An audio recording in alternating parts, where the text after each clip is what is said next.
back, our esteemed viewers. During the earlier session of this series 3 of the social science of Muhammad, our distinguished guest here, Dr. Ibrahim Doba, was discussing the essence of unity, the essence of coming together to do things in jama'ah, in congregation, and the result. So, and we, for now, the second part of the discussion, we want Doctor, how can we implement this social unity? How, in which aspect of our life can we implement this? Okay, in almost every aspect, in parenting, in workplaces, and within the community itself. For example, there is this psychological insight that business people use. When you want to get somebody to be more agreeable, you approach that person when he is eating.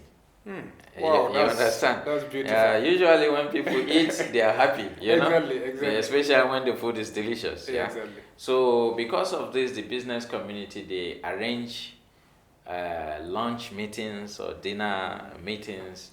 So they negotiate while eating. You understand? So you can also use this in the workplace. Maybe you get your colleagues to go out and take a stroll. Maybe once a week or once a month, you go out and stroll and come back. Maybe when you come back, then you decide on whatever changes you want to bring to the workplace. In the community, after prayers, you have a meeting, especially if it's a meeting that you need to decide something very important. But don't do it before prayers. Exactly. Do it after prayers. Using this insight, it will be the members of the group will be more cooperative. And you can see it in play, especially in our communities here in Africa. After prayer, somebody will just stand up, either to preach, even though he has very little knowledge. Exactly. And you see, people who have more knowledge will listen to him. So there's cooperation there. Yes, serenity of the heart. If it were done before, people will say, "Shut up! You don't know anything. Why are you telling us this?" Or somebody will stand up and beg, and he's likely to get more money because of this. They just pray together, and there is this emotional attachment, And what I said I was going to tell viewers earlier about children and teachers can do this too. Some already do it, but they don't know why they are doing it.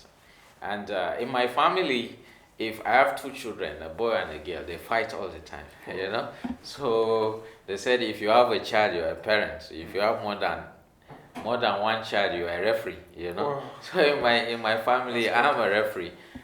So what I do with them sometimes is to get them to chant, to sing something together, especially the song they love, And when they chant it together, they forget about their fight,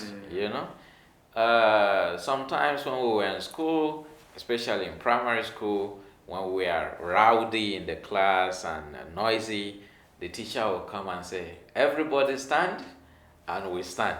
He will say, "Sit," we sit together. "Stand," we stand together. "Sit," we sit together. And within seconds, the class is calm, because they are standing together, we are sitting together, that is synchrony, So that is one insight we can implement. One way we can implement the insight with the children, and like I said, at workplaces we can also do that. Whenever you want to do something that you feel is challenging, or some people are going to disagree, try to get them to do a synchronous activity. Oh, like eating together. Like eating together. You have lunch together. In fact, when I go to talk to organization, I tell them that they should do a lot of group activities together, especially the celebratory ones. You can organize a party where everybody eat together, or a potluck, everybody brings what he can bring from his family, food that they can cook, and when they do that, you do this frequently, it generates positive emotion and bond and cooperation within the organization.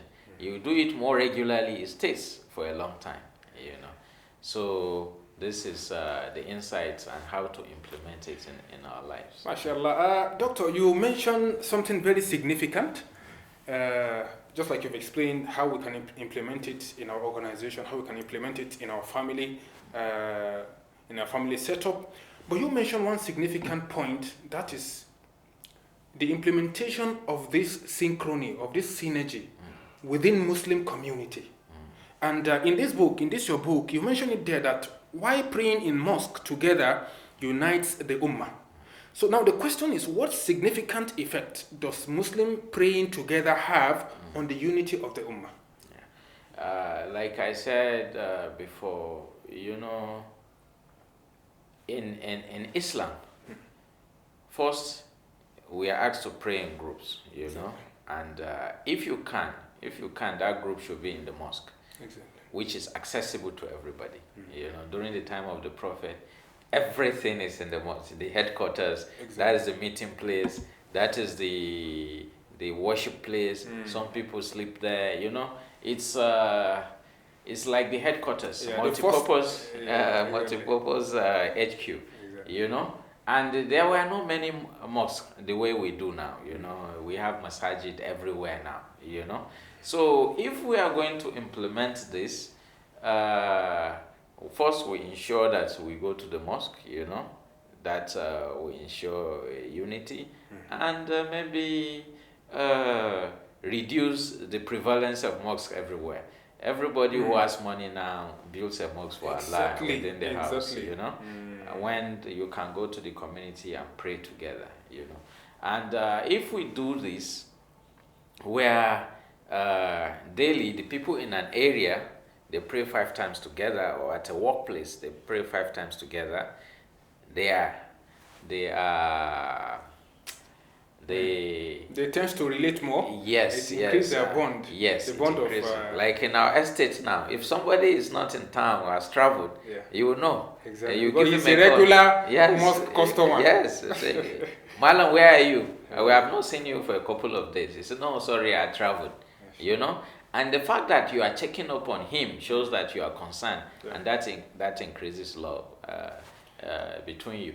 Even if your friend or an acquaintance that you've not seen for a while, you said, how are you? I'm just checking up on you. That is, when people do that to me, I feel very happy, Exactly. Yeah. Exactly. So you cannot know this, that someone is not available, except if you see regularly, like coming to the mosque. And also, if it is the town, you go to Jummah prayer, right? Yeah. You see them during Jummah prayers. And if you are far from each other, you meet during the Eid. Exactly. Uh-huh. So there's always an avenue for us to meet together. Yes. And there wouldn't have been need for all this if not for the sake of synergy, synchrony, and progress and unity.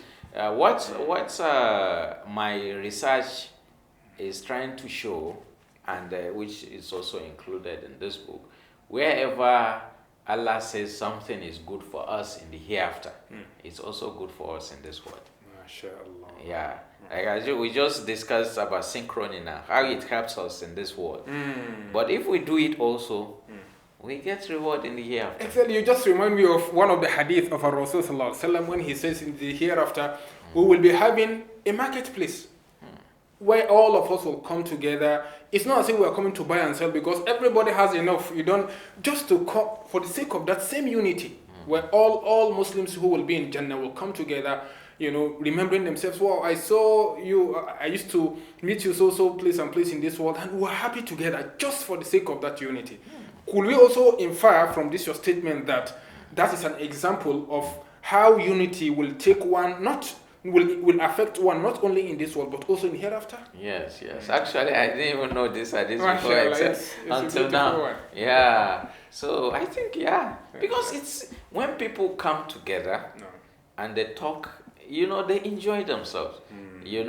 Psychology has shown that if you allow people to talk, they feel better about themselves. When you do it in group too, that multiplies that positive And effect. it could also be a reason for some issues that people have been keeping for long, where they can express themselves, and it will bring about a solution and unity. Yes. Jazakallah khairan, Doctor. You have really enlightened us on the significance of why Muslims pray together, the significance of why there should be unity, why there should be synergy, why we should let go of our each other's flaws, why there should be unity in diversity, that we should not allow our difference to be the source of our disunity. What will be your final word for the audience, for our esteemed viewers, as a take-home? For even me myself, I want to benefit from it, so at the end of the day, I will have something to recall whenever I think about this program. The good thing is, we are always saying, let us have unity, let us be together. With this insight, you don't even need to try. You understand? You don't need to struggle to unify people. Just do it. Do synchronous activity together. Pray together in the mosque. And you have it. Yes. It's as simple as that. Some people don't know they are doing it, but they are taking benefit from it. Subconsciously. And you have the knowledge. That's what differentiates the people of knowledge from the people that don't. You can organize that. You can engender that. When you want people to cooperate, you just get them to let them enjoy themselves, have fun, because doing synchronous activities are usually fun. So you get them to enjoy themselves and unify them. Jazakallah khairan. We are most grateful to Allah who make it easy for us to complete this program today, and to afterward we are very, very grateful to our doctor, Dr. Ibrahim Doba. He has really enlightened us on the necessity for synergy, synchrony, collaboration, which will lead to unity and definitely ends in progress in this world and in hereafter. Our esteemed viewers, we hope we have enjoyed this program so far. Inshallah ta'ala, we will meet again in our next episode, which is episode 4, where we'll be discussing about gossip. We're discussing about gossip and its contemporary realities. Thank you very much for listening. We will end it here. Jazakumullahu khairan. Wassalamu alaikum.